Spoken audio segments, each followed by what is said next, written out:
Pelaksana Harian Pasi Pers Kodim 0212 Tapanuli Selatan pimpin langsung gladi bersih upacara pembukaan TMMD reguler 111 Kodim 0212 Tapanuli Selatan.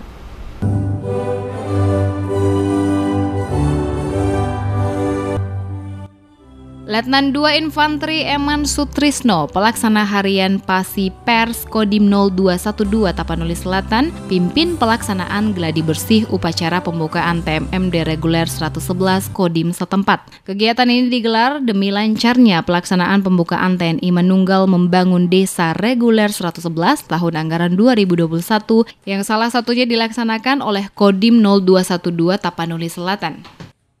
Kita melaksanakan gladi, semua perangkat-perangkatnya kita pasang dengan harapan besok dalam pelaksanaan tidak ada kendala, lancar dan aman. Itu saja yang dapat disampaikan. Ya, apa aja Pak yang sudah disiapkan Pak?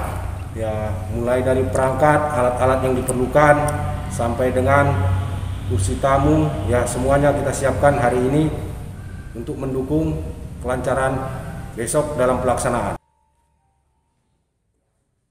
Pelaksanaan gladi bersih ini tidak lupa memutarkan lagu Indonesia Raya karena dalam pelaksanaan upacara pembukaan nanti juga ada pengibaran bendera merah putih.